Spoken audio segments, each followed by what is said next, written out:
Russia. Goes to you. 2 minutes, Senator Obama. How do you see the relationship with Russia? Do you see him as a competitor? Do you see him as an enemy? Do you see him as a potential partner?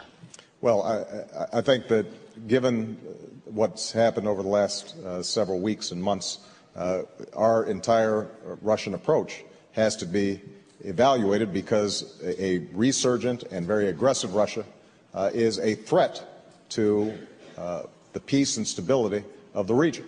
Their actions in Georgia were unacceptable. They were unwarranted.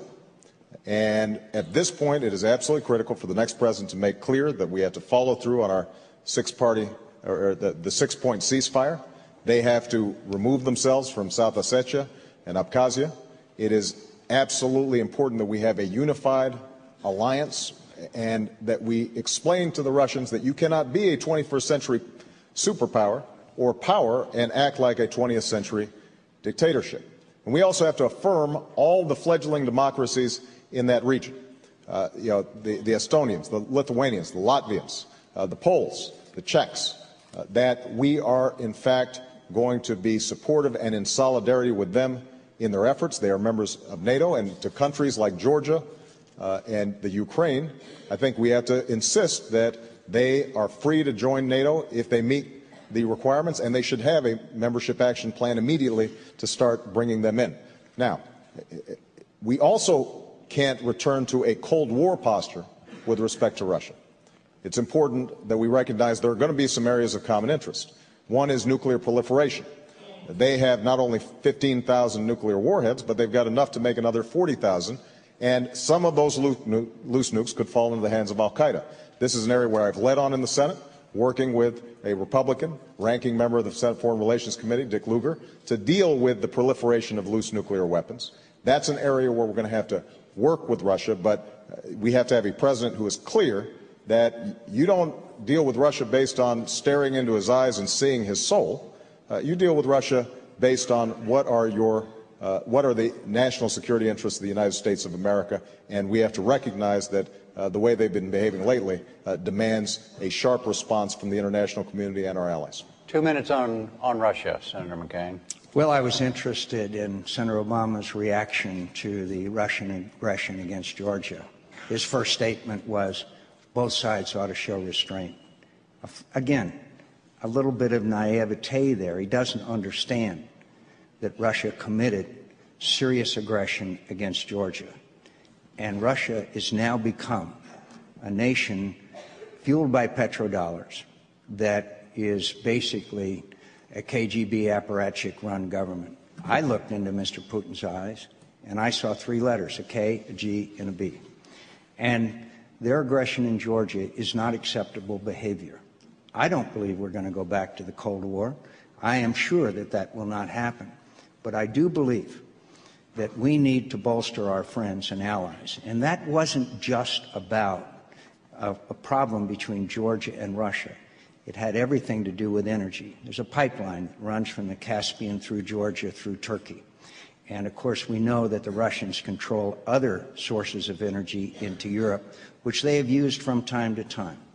It's not accidental that the presidents of Latvia, Estonia, Lithuania, Poland, and Ukraine flew to Georgia, flew to Tbilisi, where I have spent a significant amount of time with a great young president, Misha Saakashvili. And they showed solidarity with them, but also they are very concerned about the Russian threats to regain their status of the old Russian Empire. Now, I think the Russians ought to understand that we, the United States, will support the inclusion of Georgia and Ukraine and the natural process, inclusion into NATO. We also ought to make it very clear that the Russians are in violation of their ceasefire agreement. They have stationed additional troops in Abkhazia and South Ossetia. By the way, I went there once, and we went inside and drove in, and there was a huge poster. And this is Georgian territory, and there was a huge picture of Vladimir Putin, and it said, Vladimir Putin, our president. It was very clear the Russian intentions towards Georgia. They were just waiting to seize the opportunity. So this is a very difficult situation. We want to work with the Russians, but we also have every right to expect the Russians to behave in a fashion in keeping with a country who respects international boundaries and the norms of international behavior. And watch Ukraine. This whole thing has got a lot to do with Ukraine, Crimea, the base of the Russian fleet in Sevastopol, and the breakdown of the political process in Ukraine between Tymoshenko and Yushchenko is a very serious problem. So watch Ukraine, and let's make sure that the Ukrainians understand that we are their friend and ally.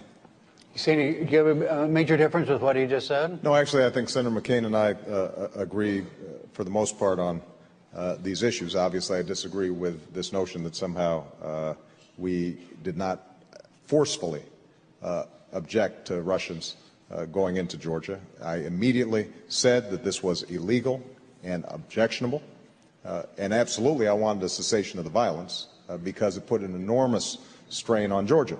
And that's why I was the first to say that we have to rebuild the Georgian economy and called for $1 billion that has now gone in to help them rebuild. Because part of Russia's intentions here was to weaken the economy to the point where President Saakashvili was so weakened that he might be replaced by somebody that Putin favored more. 2 points I think are important to think about when it comes to Russia. Number one is we have to have foresight and anticipate some of these problems. So back in April, I warned the administration that you had Russian peacekeepers in Georgian territory. That made no sense whatsoever. And what we needed to do was replace them with international peacekeepers and a special envoy to resolve the crisis before it boiled over. That wasn't done, but had it been done, it's possible we could have avoided the issue. The second point I want to make is the issue of energy. Russia is in part resurgent, and Putin is feeling powerful because of petrodollars, as Senator McCain mentioned. That means that we, as one of the biggest consumers of oil, 25% of the world's oil, have to have an energy strategy, not just to deal with Russia, but to deal with many of the rogue states we've talked about, Iran, Venezuela. And that means, yes, increasing domestic production and offshore drilling, but we only have 3% of the world's oil supplies, and we use 25% of the world's oil. So we can't simply drill our way out of the problem. What we're going to have to do is to approach it through alternative energy like solar and wind and biodiesel and, yes, nuclear energy, clean coal technology. And, I've got a plan for us to make a significant investment over the next 10 years to do that.